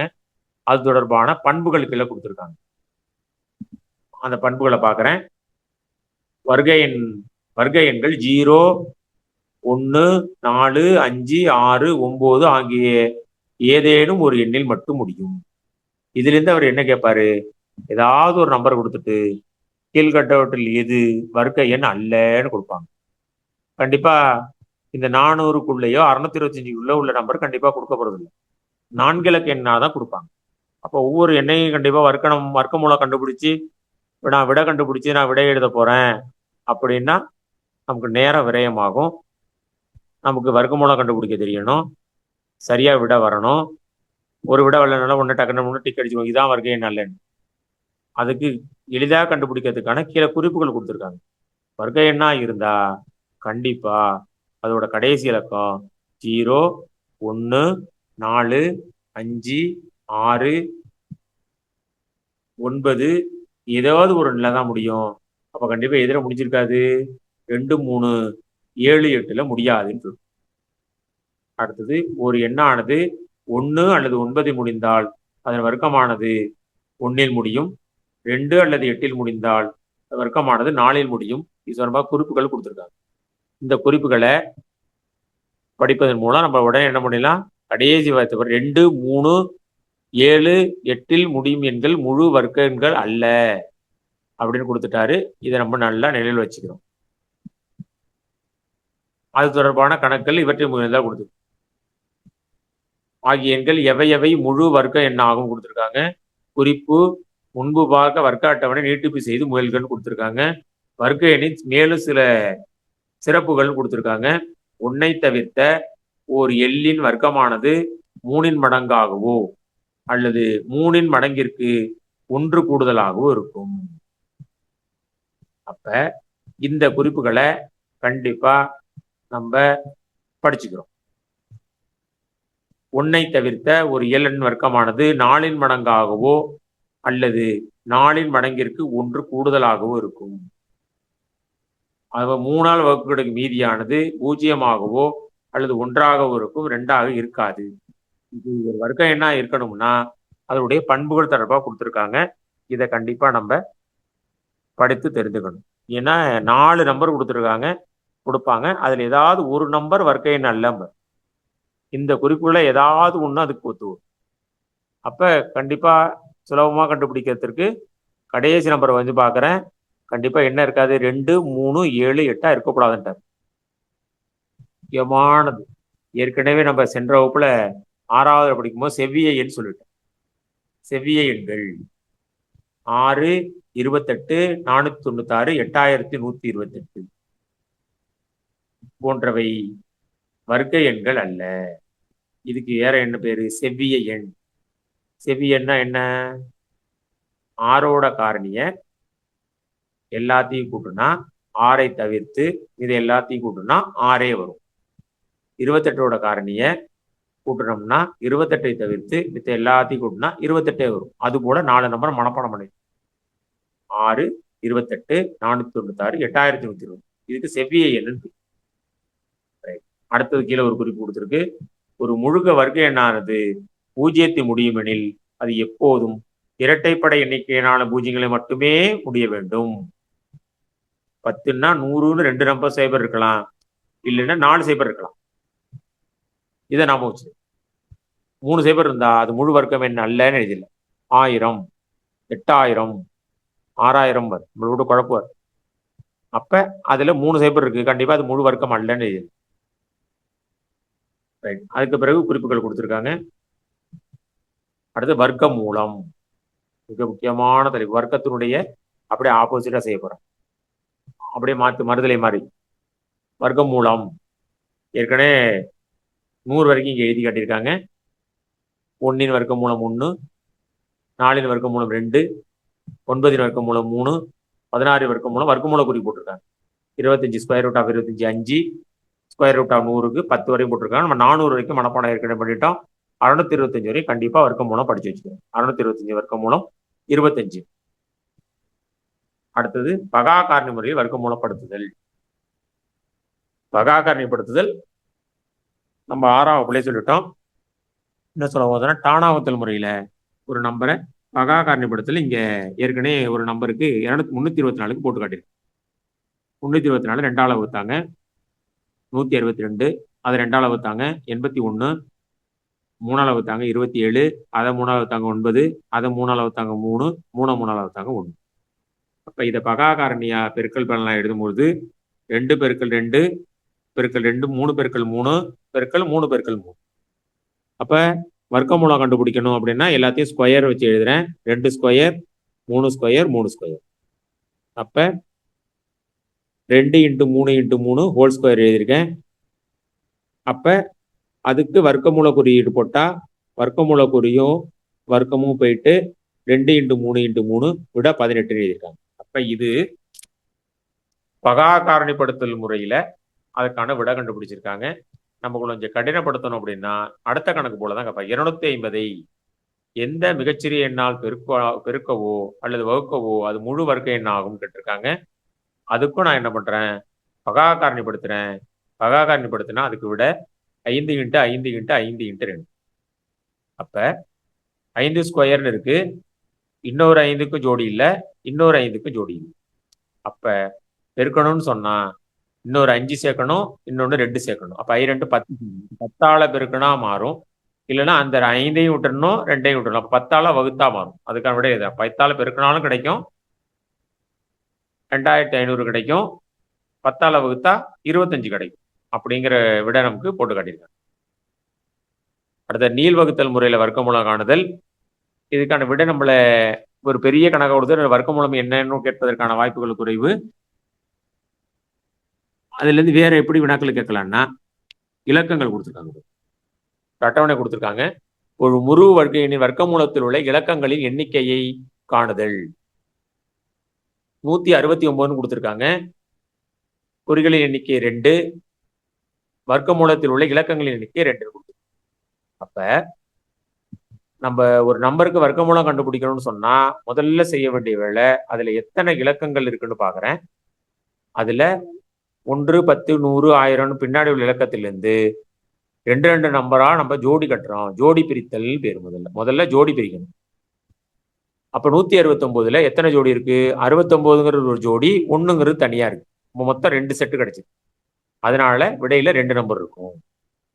441. இதுல 41ங்கிறது ஒரு ஜோடி, 4ங்கிறது தனியா இருக்கு. அப்ப இதுல 2 குறியீங்கள் எண்ணிக்கை 2, அதனால விட 2 இருக்கு. அடுத்து 12544. இதுல 44ங்கிறது ஒரு ஜோடி, 25ங்கிறது ஒரு ஜோடி, 1ங்கிறது தனியா நிக்குது. அப்ப குறி போட மேல குறிகள் எண்ணிக்கை 3, அதனால இலக்கங்கள் 3. இப்ப அதே நோக்கத்துல கீழே இவற்றை மூலங்கள் கொடுத்திருக்கு. வர்க்கமூலத்தை கணக்கிடாமல் பின்வரும் இலக்கங்களை எண்ணிக்கையை யூகித்து அறியவும். 14400. இப்ப நான் ஜோடி பிரிச்சேன்னா கடைசியில உள்ள 00 ஒரு ஜோடி, 44ங்கிற 44 ஒரு ஜோடி, 1 அது தனியா இருக்கு, அதுக்கு ஒரு குறி போடுறேன். இப்போ 3 குறி போட்டிருக்கேன். 00க்கு ஒரு குறியீடு, 4க்கு 4க்கு ஒரு குறி, 1 மட்டும் தனி குறி. அப்ப மொத்தம் எத்தனை கோடு போட்டிருக்கேன்? 3 கோடு. அப்ப இந்த இலக்கம் 3 இலக்கம் இருக்கும். அடுத்த நம்பர்ல மொத்தம் 6 நம்பர் இருக்கு. அப்ப 3 ஜோடி வரும், 3 இலக்கம் இருக்கும். கடைசியில 2 4 6 8 8 சைபர் இருக்கு, ஒரு நம்பர் இருக்கு. அப்ப கண்டிப்பா 4 1 5, விடையில 5 இலக்கங்கள் இருக்குங்கிறத நம்ம சுலபமா கண்டுபிடிக்கணும். அடுத்து தசம எண்களின் வர்க்கமூலம். அதே போல தசம புள்ளி கொடுத்திருந்தா அதுலயும் ஜோடி பிரிச்சு தான் கட்டிருக்காங்க. 42.25 சிறுகோட்டு துண்டுகளை நாம் எடுக்கிறோம். அப்ப 42.25. அப்ப 42க்கு ஒரு நம்பர் வரும், 25ங்கிறது ஒரு நம்பர் வரும். அப்ப விட இதுக்கு நம்ம விட கண்டுபிடிச்சா கண்டிப்பா தசம புள்ளிக்கு பிறகு ஒரு நம்பர், தசமத்துக்கு முன்னாடி ஒரு நம்பர் வரும். அப்படிங்கிறத நம்ம ஞாபகம் வச்சுக்கோம். மூலக்குறியீடு போட்டு எழுதியிருக்காங்க. இது நம்ம root AB, root A into root B. அப்ப ஒரே ஸ்கொயர் ரூட்ல ஏ இன்ட்டு பின்னு எழுதுறதுக்கு பதிலாக தனித்தனியா அந்த நம்பர் 2ஆ பிரிச்சு square root of A into square root of பின்னு எழுதலாம். இல்லை 2 ஒரே ஸ்கொயர் ரூட்ல ஏயும் பியும் வகுத்துட்டு இருந்தா மேல உள்ள நம்பருக்கு தனியா ரூட் எடுத்துக்கலாம், கீழே உள்ள நம்பருக்கு தனியா ரூட் எடுக்கலாம். அப்படிங்கிறது விதியை, இந்த விதியை நாம வச்சுக்கிறோம். அது தொடர்பான கணக்குகள் கொடுத்துருக்காங்க. இங்க ஒரு நம்பர் கொடுத்துருக்காங்க, square root of 12 into square root of 3. இதை பார்த்தோன்னே நம்ம ஒரு குழப்பம் ஏற்படும். ஏன்னா 12 முழு வர்க்க எண் அல்ல, 3 முழு வர்க்க எண் அல்ல. அப்ப 12க்கும் ரூட் எடுக்க முடியாது, 3க்கும் ரூட் எடுக்க முடியாது. இதை எப்படி நான் பெருக்குவேன்? அப்ப நான் என்ன பண்ண, ஒரே ரூட் எடுத்து 12ஐயும் 3ஐயும் பெருக்கலாங்கிறது விதி போட்டு காட்டிருக்காங்க. 12 3 36, 36 நமக்கு விட தெரியும், விட 6. இப்போ இது போல 98/162. இதுக்கு என்ன விட எழுதியிருக்காங்க? 98ங்கிறது வர்க்க எண் இல்லை, 162 வர்க்க எண் இல்லை. அப்போ என்ன பண்ண, வர்க்க எண் வர்ற மாதிரி பிரிச்சுட்டார். 2 × 49, 2 × 81, ரெண்டையும் கேன்சல் பண்ணிட்டாரு. இப்போ 49 மேலே இருக்கு வர்க்க எண், 81 வர்க்க எண். அதனால விட என்ன எழுதலாம்? 7/9 எழுதலாம். இது போல கணக்குகள் தான் நம்மளுக்கு கொடுப்போம். ஏன்னா 98 பார்த்த ஒண்ணுமே இது வர்க்க எண் அல்லங்கிற நமக்கு நம்ம 98 100ன்னு தான் போட்டிருக்கலாம், 162 இருக்கு. அப்ப என்னால போட முடியல, விட கணக்கு தவறா இருக்குமோன்னு தோணும். அங்க 98 பார்த்த உடனே 2 × 49 நாம வரும், 162 பார்த்த உடனே 2 × 81 நாம வரும். அப்பதான் 2 கேன்சல் ஆகி மேல 49 இருக்கும், கீழே 81 இருக்கும். 49க்கு விட 7, 81க்கு விட 9, 7/9 விட வரும் அப்படிங்கிறத ஞாபகம் வச்சுக்கிறேன். இது போல கணக்குகள் தான் நம்மளை கேட்பதற்கான வாய்ப்புகள் இருக்கு. இப்ப நேரடியா ஸ்கொயர் ரூட் ஆஃப் 16 இன் மதிப்பு என்னன்னு கண்டிப்பா கேட்க வாய்ப்பு இல்லை, அதுக்கு நமக்கு 4ன்னு தெரியும். அப்ப அதுல இருந்து இது போல 2, 7/9 இப்போ கலப்பு பின்னத்தை பார்த்தோன்னே தகா பின்னமா மாற்றணும்னு நமக்கு ஒரு ஐடியா வரணும். இதுலேயே கலப்பு பின்ன தகா பின்னமா மாற்றினா 25/9. இப்போ 25ங்கிறது மேலே உள்ள நம்பருக்கு தனியாக வர்க்கமூலம் எடுத்த 5, கீழே உள்ள 9 வர்க்கமூலம் எடுத்த 3, 5/3. அதே போல கலப்பு பின்னமா மாற்றின 1, 2/3 அப்படிங்கிறது தான் இது சரியானது. இது வர்க்கமூலம் தோராய மதிப்பு கொடுத்துருக்காங்க. தோராய மதிப்பு என்ன அப்படின்னா, நம்ம ஏற்கனவே கண்டுபிடிச்ச வர்க்க எண்களுக்கு பக்கத்துல எந்த நம்பர் இருக்கோ அது தொடர்பான விடைகளை எழுதணும். ஸ்கொயர் ரூட் ஆஃப் 40ன்னு கொடுத்துருக்காங்க. இப்போ ஸ்கொயர் ரூட் ஆஃப் 40 தோராய மதிப்பு மிக அருகிலுள்ள இரு வர்க்க எண்கள் 36, இன்னொன்று 49. இது யாருக்கு மிக அருகில் இருக்கு? 6 ஸ்கொயர் 7 ஸ்கொயர் கொடுத்துருக்காங்க. அப்ப 6க்கும் 7க்கும் இடையில இருக்குன்னு நம்ம விடையை வரை எழுதியிருக்காங்க. அது தொடர்பான கணக்கல் கொடுத்துருக்காங்க. வர்க்கம் கண்டுபிடிக்கிறது, வர்க்கமூலம் கண்டுபிடிக்கிறது. முதல் கணக்கை பார்க்க, 77ன் வர்க்கத்தில் உள்ள ஒன்றுகள் இலக்கமானது டேஷ் ஆகும். இது கண்டிப்பா கேட்பாங்க. 77ன் வர்க்கம், 77ன் ஒன்றுகள் இலக்கங்கள், 77ன் வர்க்கத்தில் உள்ள வர்க்கம்னு சொன்னா 77 2 தடவை இருக்கணும். 77 பெருக்க வேண்டிய 77 உள்ள 7 ஒன்றாம் இலக்கத்தில் உள்ள நம்பர் மட்டும் நான் பெருக்கினேன். 7 ஸ்கொயர் பண்ண 49. அப்ப ஒன்றாம் இலக்கம் கண்டிப்பா 9ன்னு விடை. அடுத்தது கணங்களும் கணமூலமும் வர்க்கம் கொடுத்துருக்காங்க. அடுத்தது கணம் கணமூலம். கணம்னு சொன்னா 3 தடவை பெருக்கிறது. கணமூலம்னா கியூப் ரூட் ஒரு எண்ணை 3 தடவை ஒரே எண்ணா 3ஆ பிரிச்சு அதுல ஒரு நம்பர். வர்க்க மூலம்னு சொன்னா 4ன் வர்க்க மூலமா 2 × 2 2 ஸ்கொயர், அப்ப விட 2ன்னு எழுது. 9 3 × 3 3 ஸ்கொயர், அப்ப 9ன் வர்க்க மூலம் 3ன்னு எழுது. கணமூலம்னு சொன்னா ஒரு நம்பரை 27 இருந்தா 3 × 3 × 3 3 கியூப்னு எழுதலாம். அப்ப அதோட கணமூலம் 27ன் கணமூலம் 3. இப்போ 3ஆ பிரிக்கும், 3 ஜோடியா கட்டுறது. இது கணமூலம். அப்புறம் கீழே ராமானுஜ எண் விளக்கங்கள் கொடுத்துருக்காங்க. கண எண்களுடைய பண்புகள் கொடுத்துருக்காங்க.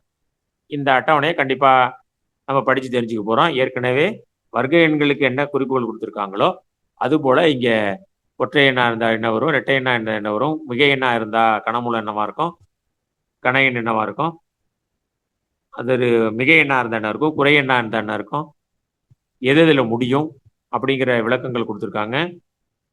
ஒரு இயலெண்ணானது 0, 1, 4, 5, 6 அல்லது 9ல் முடிந்தால் அதன் கணமும் முறையே 0, 1, 4, 5, 6, 9ல் முடியும். அடுத்து ஒரு 2ல் முடிஞ்சா 8லையும், 8ல் முடிஞ்சா 2லையும் இருக்கும்னு சொல்லியிருக்காங்க. ஒரு இயலெண்ணானது 3 அல்லது 7ல் முடிந்தால் அதன் கணமானது 7 அல்லது 3ல் முடியும் சொல்லியிருக்காங்க. முதல் எண் இயலெண்களுடைய கணங்களின் கூடுதலானது முதல் எண் எண்களுடைய கூடுதலின் வர்க்கத்துக்கு சமம். இது நம்ம 10ஆம் வகுப்புல இருக்கு. அது இங்க ஃபார்முலாவை நம்ம தெரியாமலே இங்க கொடுத்துருக்காரு. 1 கியூப் கூட்டல் 2 cube plus 3 cube n cube வரைக்கும் நான் கூட்டுறது 1 + 2 + 3 + அன்சோவான் n த ஹோல் ஸ்கொயர் அப்படின்னு கொடுத்துருக்காங்க. அப்ப இதை நம்ம கண்டிப்பா நம்ம நிலையில் வச்சுக்கிறோம். n கியூப் n இயலெண்களின் கணங்களின் கூடுதல் n இயலெண்களின் கூடுதலின் வர்க்கத்திற்கு சமம்னு கொடுத்துருக்கு. இது நமக்கு குறிப்புகளை கொடுத்து கூட கேள்விகள் கேட்கலாம். அடுத்து கணமூலம். நம்ம வர்க்க மூலம் கண்டுபிடிச்சது மாதிரியே கணமூலம் கண்டுபிடிக்கிறதுக்கு பகா காரணிப்படுத்தி இதுல மூன்று எண்களா ஜோடி சேர்க்கிறேன். இங்கே 16 கணமூலம் வரைக்கும் கொடுத்துருக்காங்க. இந்த நம்பரை அவதி 1 கணம் 1, 2 கணம் 8, 3 கணம் 27, 4 கணம் 64, 16 கணம் 4096 வரைக்கும் எழுதியிருக்காங்க. அப்ப 1000க்குள்ள 10 கண எண்கள் தான் இருக்கு. 10 கணம் 1000 அப்படின்னு எழுதியிருக்காங்க.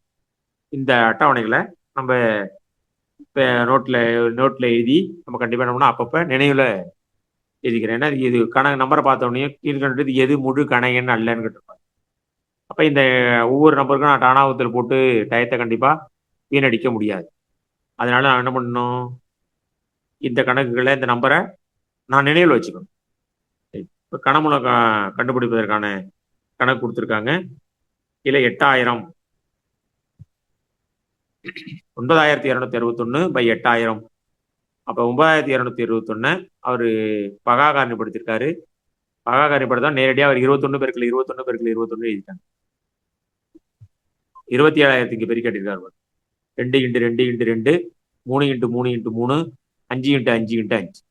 அப்ப இதுக்கு விட நான் என்ன எழுதிப்பேன், 2 கியூப் × 3 கியூப் × 5 கியூப். கணமூலம்ங்கிறதுனால கியூப் ரூட் கியூபும் போயிட்டு 2 × 3 × 5 விட 30ன்னு விட எழுதி. அப்ப ஒரு கணமூலம் கண்டுபிடிக்கணும்னா எனக்கு கண்டிப்பா பகாகாரணிப்படுத்த தெரியணும். அப்ப நேரடியா விட எழுதணும்னா அந்த 4096 வரைக்கும் கொடுத்துருந்தா நம்ம நேரடியாக விட எழுதிக்கலாம், மனப்பாடம் பண்ணி வச்சிருக்கோம். அதை விட பெரிய நம்பர் கொடுத்துருந்தாங்கன்னா நான் டானாவத்தல் போட்டு பகாகாரணிப்படுத்தி தான் போடணும். இந்த மாதிரி கணக்குகளுக்கு நமக்கு நேரம் அதிகம் செலவாகும். அது தொடர்பான வர்க்கமூலம், கணமூலம் தொடர்பான பயிற்சி கணக்குகள் கொடுத்துருக்காங்க. அடுத்து இன்னும் கடைசி ஒரே ஒரு தலைப்பு, அடுக்குகளும் படிகளும். இது ரொம்ப ரொம்ப முக்கியமான ஒரு இடம். அதில் நம்ம தெரிஞ்சுக்கிட்டது இதை கண்டிப்பா மிகை அடுக்காக கொண்ட படிகள் 2^1 2^10 வரைக்கும் 1024 கொடுத்துருக்கேன். இதையும் நான் என்ன பண்றேன், கண்டிப்பா மனப்பாடம் செய்து கொள்கிறேன். 2^1 2, 2^2 4, 2^3 8, 2^4 16, 2^5 32, 2^6 64, 2^7 128, 2^8 256, 2^9 512, 2^10 1024 1024 நாம வச்சுக்கிறோம். 2^10 1024 1024 இதை நான் கண்டிப்பா ஞாபகம் வச்சுக்கிறேன். 2^100 அவர் விட எழுதியிருக்காரு. அடுத்தது பூஜ்ஜியமும் குறையடுக்காக கொண்ட படிகளும். இந்த விதி ரொம்ப ரொம்ப முக்கியம். a^0 விட 1. எந்த எண்ணின் தலையின் அடுக்கு 0 இருந்தாலும் விடை 1. 100^0 விட 1. 50^0 விட 1. ஒரு குழப்பத்துக்காக 100^0 விட 100ன்னு கொடுத்துருவோம். அப்ப கண்டிப்பா டக்குன்னு நம்ம 100 டிக் அடிக்கிறது வாய்ப்பு இருக்கு. அப்ப எந்த ஒரு நம்பரா இருந்தாலும் அதன் அடுக்கு 0 இருந்தா விட 1 அப்படிங்கிற ஞாபகம் வச்சுக்கிறேன். இன்னொன்னு குறையடுக்கு a^-m = 1/a^m. அதுக்கு சைடில் எடுத்துக்காட்டு விளக்கம் கொடுத்துருக்காங்க. 2^0 விட 1, 2^1 -1னா 1/2^1 2, 2^-2னா 1/2^2 அதாவது 1/4, 2^-3னா 1/2^3 அதாவது 1/8. 2/-3ங்கிறது 1/2 + 3 மாறிடும். இப்போ 2^3 விட 8. இது நம்ம ஞாபகம் வச்சுக்கணும்.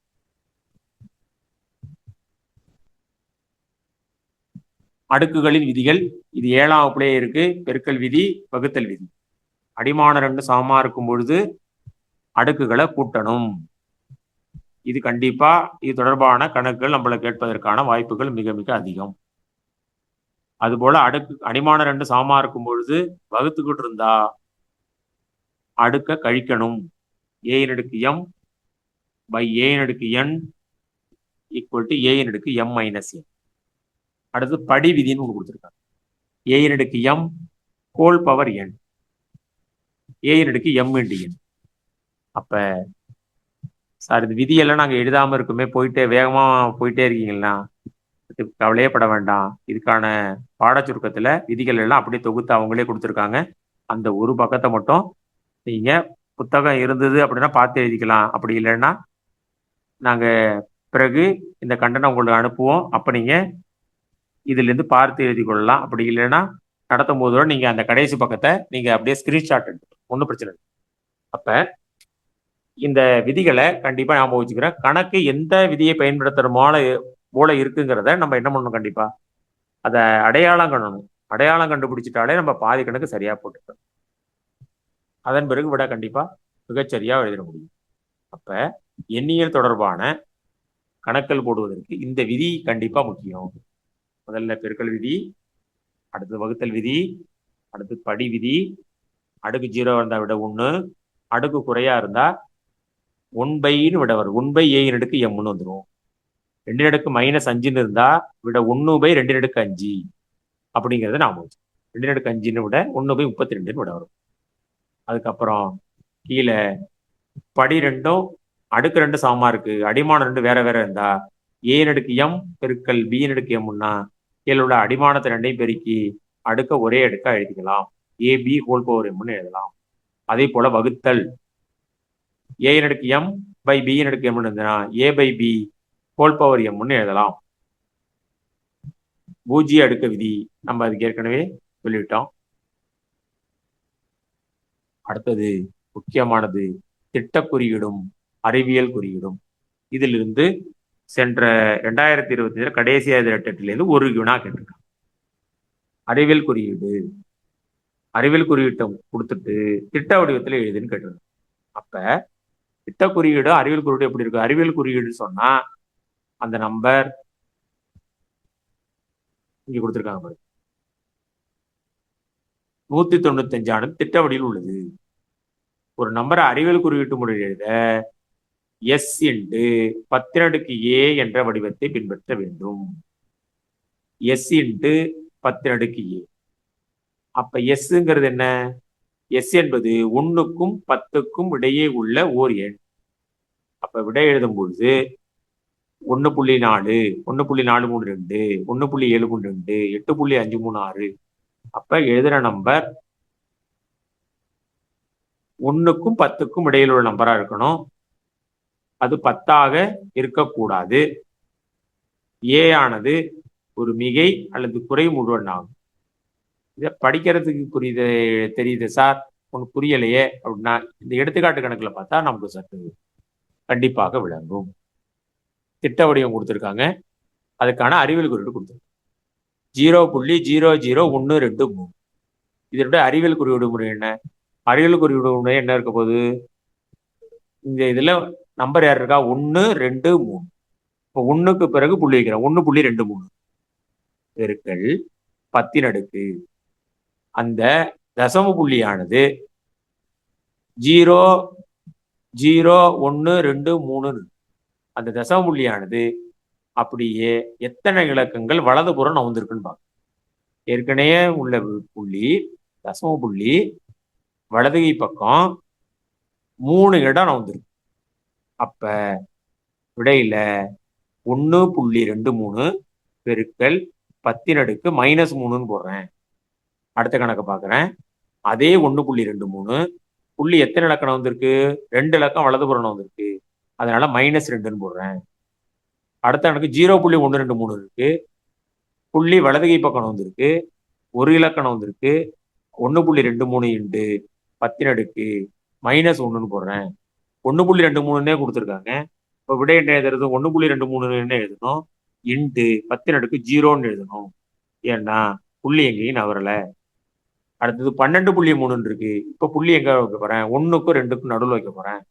1.23 புள்ளி எங்க வந்திருக்கு? இடதுகை பக்கம் புள்ளி வந்திருக்கு. அப்ப நான் என்ன பண்றேன்? அடுக்கு 1ன்னு போடுறேன். 123 கொடுத்துருக்காங்க சார், புள்ளியையே காணுமே. புள்ளி இல்லை அப்படின்னா எல்லா நம்பருக்கும் புள்ளி எங்க இருக்கு? வலதுகை பக்கம் கடைசியா புள்ளி இருக்கு. 123.0ன்னு 123.00 புள்ளி 3க்கு பிறகு இருக்கு. அப்ப அந்த 3க்கு பிறகு உள்ள புள்ளிய 1க்கும் 2க்கும் இடையில கொண்டாந்து வைக்க போறேன். 1.23 பெருக்கல் 10 1230. 0க்கு பிறகு இருக்கு புள்ளி. இந்த புள்ளிய 3 இலக்கம் தாண்டி 1க்கும் 2க்கும் இடையில உட்காருது. அதனால 1.23 பெருக்கல் 10 3. இங்க 4 இலக்கம் வந்திருக்கும், அதனால 10 4 வந்திருக்கு. 5 இலக்கம் வந்திருக்கு 10 இலக்கம் 5, 6 இலக்கம் வந்திருக்கு 10 இலக்கம் 6. இது திட்ட வடிவத்தை அறிவியல் குறியீடு முறையை எழுதி. அப்ப திட்ட வடிவத்தை அறிவியல் குறியீடு முறை எழுதுறதுக்கு புள்ளி ஒரு இலக்கத்துக்கு அடுத்து ஒரே ஒரு முழு எண் பகுதி தான் இருக்கணும். இப்போ இந்த கணக்கில் 1 2 3 இருக்கிறதுனால 1.23 1.23 எல்லா கணக்கும் விட வந்து இங்க ஒரு பெரிய நம்பர் கொடுத்துருக்காங்க. அப்ப கண்டிப்பா இதுக்கு நான் அறிவியல் குறியீட்டு முறை எழுதுறதுக்கு கண்டிப்பா 1.2756 எழுதி 10 அடுக்கு எழுதி புள்ளி எங்க இருக்கும்? கடைசியில இருந்திருக்கும். எத்தனை இலக்கம் தாண்டி இருக்கு? 3 6 7 நம்பர் தாண்டி இருக்கு. அப்ப விட 1.2756 பெருக்கல் 10 அடுக்கு 7 அப்படின்னு விடையுது. ரைட். அப்ப திட்ட வடிவத்தில் எழுதுறதுக்கும் இங்க 0.000 ஒரு 3 6 0 கொடுத்து 8 5 கொடுத்து நான் புள்ளி எங்க வைக்கணும்? 8க்கும் 5க்கும் நடுவுல. இப்ப விட 8.5 பெருக்கல் 10 அடுக்கு புள்ளி எத்தனை இலக்கம் தாண்டுச்சு? 6ன்னு போட்டக்கூடாது. 6 பூஜ்ஜியம் இருக்கு, 8ஐயும் சேர்ந்து தாண்டுது 7. அப்ப விட என்ன? -7. புள்ளி வலது கை பக்கம் வருது. அப்ப கணக்கு 0 புள்ளின்னு ஆரம்பிச்சிருந்தா விடையில அடுக்கு மைனஸ்ல இருக்கும். அப்படியே 0 புள்ளின்னு ஆரம்பிச்சிருந்தா விட அறிவியல் குறியீட்டு முறையில 10 அடுக்கு குறைக்குறியா இருக்குங்கிறத நாம வச்சுக்கிறேன். அப்ப 0 புள்ளின்னு ஆரம்பிக்கல, அப்ப விட மிகை எண்ணா தான் இருக்குங்கிறத நாம வச்சுக்கிறோம். இது அறிவியல் குறியீட்டு முறையில் எழுதாது. இது தொடர்பான பயிற்சி கணக்குகள் கொடுத்துருக்காங்க. குறைக்குரிய 3வது கணக்கை பார்க்குறேன். 4 அடுக்கு -3 பெருக்கல் 5 அடுக்கு -3. இது எந்த விதி? a அடுக்கு m இன்ட்டு b அடுக்கு m. ஏன்னா கீழே உள்ள அடிமான 2 வேற வேற இருக்கு, அடுக்கு 2 சமமா இருக்கு. அப்ப கீழே உள்ள அடிமானத்தை 2 பெருக்கிறேன். 4 5 20 அடுக்கு -3 அப்படி இருக்கும். 20 அடுக்கு -3 அப்படிங்கிறது தான் சரியான விடை. அவரு பலவிதமான விட கொடுப்பாரு. 4 அடுக்கு 4 5 20 -3 பெருக்கி -9ன்னு போடுவாரு, +9ன்னு போடுவாரு, -6ன்னு போடுவாங்க, இல்ல 4 5 மட்டும் கூட்டுவாங்க. விட நம்மளை குழப்பத்துக்கு எப்படி வேணாலும் செய்வார். அடிமான 2 வேற வேற இருந்து பெருக்கிட்டு இருந்தா அடுக்கு 2 சமமா இருந்தா அடிமானத்தை 2ஐயும் பெருக்கி அடுக்கு அப்படியே போட்டுக்கலாம். இந்த விதிகளை நாம வச்சுக்கணும். இந்த பாடத்திற்கு கொடுத்துருக்கோம். விகிதமுறை எண்ணுனா என்ன, விகிதமுறை எண்களின் கூட்டல் கழித்தல் பெருக்கல் வகுத்தல் தொடர்பான கருத்துக்கள் கொடுத்துருக்காங்க. இந்த பக்கம் தான் நம்ம தெரிஞ்சுக்க வேண்டியது. அங்க ஒரு அட்டவணை கொடுத்துருக்காரு. நம்ம ஏற்கனவே உள்ளுக்குள்ள முழு எண்களுக்கு விதி சம்பந்தமாக அடைவு பண்பு பரிமாற்று பண்புக்கு ஒரு விதி கொடுத்துருந்தாங்களா, இங்க விகிதமுறை எண்களுக்கு அவரே அட்டவணை கொடுத்துட்டாரு. இந்த அட்டவணையிலேருந்து ஒரு வினாக்கள் கேட்பதற்கான வாய்ப்புகள் மிக மிக அதிகம். அடைவு பண்பு, பரிமாற்று பண்பு, சேர்ப்பு பண்பு, கூட்டல் கழித்தல் மீதான பெருக்களின் பங்கீட்டு பண்பு. அப்ப கியூங்கிற விகிதமுறை எண்களுக்கு எதெல்லாம் ஒத்து வரும்னு இருக்காரு. கூட்டலுக்கு அடைவு பண்பு ஒத்து வருது, பரிமாற்று பண்பு இருக்கு, சேர்ப்பு பண்பு இருக்கு, பங்கீட்டு பண்பு இருக்கு. கழித்தலுக்கு அடைவு பண்பு இருக்கு, பரிமாற்று பண்பு இல்லை, சேர்ப்பு பண்பு இல்லை, கழித்தல் மீதான பங்கீட்டு பண்பு இருக்கு. பெருக்களுக்கு அடைவு பண்பு இருக்கு, பரிமாற்று பண்பு இருக்கு, சேர்ப்பு பண்பு இருக்கு. இந்த விதி அதுக்கு கிடையாது. வகுத்தலுக்கு எதுவுமே இல்லை. அடைவு பண்பு இல்லை, பரிமாற்று பண்பு இல்லை, சேர்ப்பு பண்பு இல்லை. ரைட். இந்த அட்டவணையிலேருந்து எதுக்கு ஒத்துவல்ல, வகுத்தலுக்கு ஒத்துவல்ல அப்படிங்கிறத நாம் பண்ணோம். கீழ்கண்ட வகுத்து விகிதமுறை எந்த பண்பானது வகுத்தலுக்கு நிறைவு செய்யாதுன்னு கேட்டா அடைவு பண்பின் வகுத்தல் தான் நிறைவு செய்யாதுன்னு நாம். அடுத்த கூட்டல் நேர்மாறு கொடுத்துருக்காங்க, விதிகள் கொடுத்துருக்காங்க, இந்த அடுக்கு விதி கொடுத்துருக்காங்க, மற்ற முறைகள் கொடுத்துருக்காங்க, அறிவியல் குறியீட்டு இதை கொடுத்துருக்காங்க. சென்ற முறை அறிவியல் குறியீடு சம்பந்தமா ஒரு கேள்வி நம்மள கேட்டிருக்காங்க. அப்ப இந்த பாடத்துல 8ஆம் வகுப்புல இருந்து ஒரு கேள்வி அல்லது 2 கேள்வி நம்மள கண்டிப்பா எண்ணியல்ல இருந்து கேட்பாங்க. கண்டிப்பா ஒரு கேள்வி சென்ற முறை கேட்டிருக்காங்க. இந்த முறை அறிவியல் குறியீட்டு முறை கேட்காம வேற முறை இந்த அடுக்கு சம்பந்தமான அடுக்கு குறியீடுகளோ, இந்த விகிதமுறை எண்களை எண்கோட்டு எந்த இரு எண்களுக்கு இடையில் அமையுங்கிற மாதிரி கேள்வியோ, வர்க்க எண்கள் வர்க்கமூலம் சம்பந்தமான கேள்வியோ, கணங்கள் கணமூலக சம்பந்தமான வினாக்களோ, இதுல இருந்து 8ஆம் வகுப்பு எண்ணியிலிருந்து ஒரு கேள்வி நம்மளை கண்டிப்பா கேட்பாங்க. அதுல எந்த மாற்றமும் இல்லை, மாற்று கருத்து. அப்ப நம்ம இதுவரைக்கும் இன்னைக்கு நம்ம பார்த்தது 8ஆம் வகுப்பு எண்கள் தொடர்பான கருத்துக்களை பார்த்துருக்கோம். இது டெட் எழுதக்கூடிய 1, 2 எழுதக்கூடிய அனைவருக்கும் பொதுவானது. அடுத்த வகுப்புல 9ஆம் வகுப்பு 10ஆம் வகுப்பு தொடர்பான எண்ணியல் கருத்துக்களை நம்ம தொடர்ச்சியா பார்ப்போம். நன்றி.